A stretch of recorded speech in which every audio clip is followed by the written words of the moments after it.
Hi friends, welcome back to 5 star rating kitchen. ఇవాల్టి వీడియోలో మైదా లేకుండా, ఇంకా నూనె లేకుండా మరియు పంచదార లేకుండా నోరూరించే గులాబ్ జామ్ తయారు చేసుకుందాం. ఈ గులాబ్ జామ్ కోసం మనం ముందుగా 5 చిలకడ దుంపలు తీసుకుంటున్నాము. వీటిని స్వీట్ పొటాటోస్ అంటారు కదా, అవి కొంచెం లావుగా ఉన్నవి తీసుకోవాలి. ఇప్పుడు ఇడ్లీ పాత్రలో 1 లీటర్ వరకు నీళ్లు వేసుకొని బాగా నీళ్ళన్నీ కూడా వేడవనివ్వండి. ఇడ్లీ పాత్ర రేకుంటే ఇడ్లీ పాత్ర రేకు మీద ఈ దుంపలను పెట్టేసుకోవాలి. లోపల ఉడికించడానికి ఏదైనా ఒకవేళ గిన్నె కనుక ఉన్నట్లయితే ఆ గిన్నెలో అయినా ఉడికించుకోవచ్చు. ఇలాగ లేదంటే ఇడ్లీ పాత్ర మీద అయినా ఉడికించుకోండి. ఇలాగ ఏదైనా గిన్నె లాంటిది ఏమైనా ఇడ్లీ పాత్రకి ఇచ్చినట్లయితే అలాంటి దానిపైన ఈ దుంపలను పెట్టేసుకొని ఉడికించుకోండి. ఈ గిన్నె లేకపోతే ఇడ్లీ పాత్ర మీద ఉడికించుకోవచ్చు. ఇప్పుడు మూత పెట్టి ఒక 10 నిమిషాల పాటు దుంపలన్నీ ఉడికే వరకు ఉడికించుకోండి. మూత తీసి మధ్య మధ్యలో దుంపలు ఉడికేయలేదో చెక్ చేసుకోండి. మనం దేంతో అయినా స్పూన్తో గట్టిగా ప్రెస్ చేసినట్లయితే లోపలికి వెళ్ళిపోయినట్లయితే దుంపలు ఉడికిపోయినట్లే.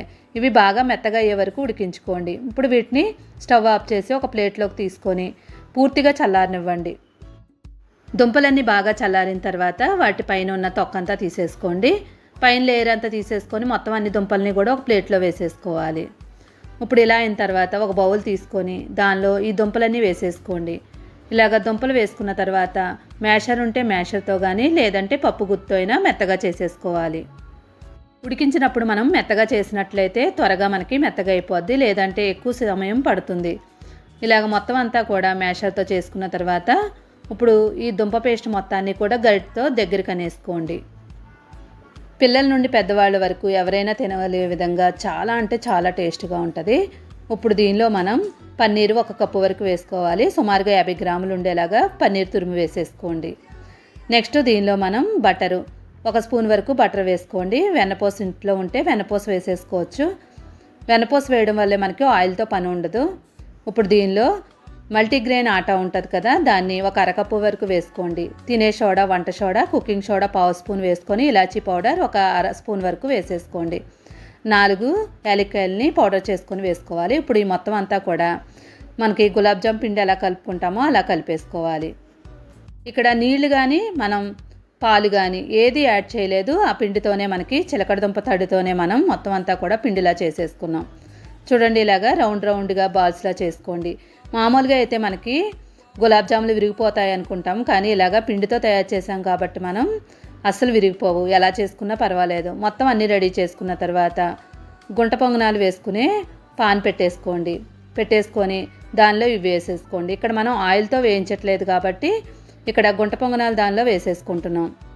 ఆల్రెడీ మనం వెన్నపూస వేసుకున్నాం కాబట్టి లోపలంతా కూడా మనకి చక్కగా ఎర్రగా వేగిపోద్ది. మూత పెట్టేసుకొని మంటను మీడియం ఫ్లేమ్ మీద పెట్టుకొని పైన మనం ఇలా వెన్నపూస్తూ వెనక వైపుకి తిప్పుకుంటూ ఉండాలి. మధ్య మధ్యలో మూత పెట్టుకొని ఎర్రగా అయ్యే వరకు ఇలానే మనం మొత్తం అన్నీ కూడా మనకి గులాబ్ జామ్ ఏ కలర్లో ఉంటుందో ఆ కలర్ వచ్చే వరకు వేయించేసుకోవాలి.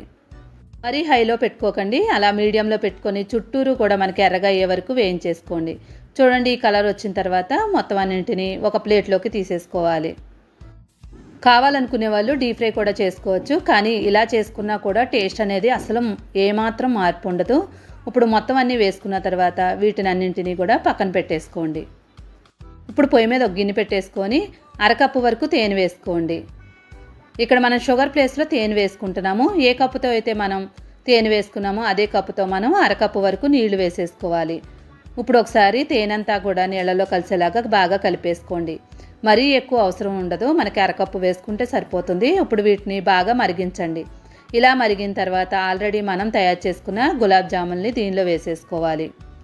తేనెలో ఉన్న మనకి పంచదార పాకమే సరిపోతుంది, ఇంకా మనం పంచదార ఏమీ యాడ్ చేయనవసరం లేదు. ఇప్పుడు గులాబ్ జాములు అన్నీ వేసేసుకొని ఒక 2-3 నిమిషాల పాటు ఉడికించుకోవాలి. ఇలా ఉడికించుకున్నట్లయితే మనకి లోపల వరకు కూడా పాకం అనేది వెళ్తుంది.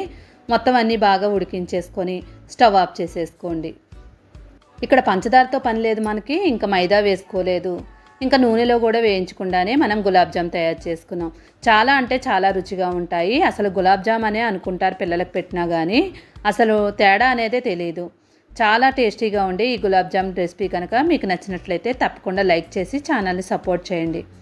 ఛానల్ని సపోర్ట్ చేయడం కోసం లైక్ బటన్ మాత్రం ప్రెస్ చేయడం మాత్రం మర్చిపోవద్దు. ఈ గులాబ్ జామున్ మనం విరిపి చూసినట్లయితే చూడండి, చాలా స్మూత్గా లోపల వరకు కూడా మనకి పాకం అనేది ఉంటుంది. చూసారు కదా, చాలా సింపుల్గా చేసుకుని ఈ గులాబ్ జామ్ నచ్చిందా? Thank you for watching.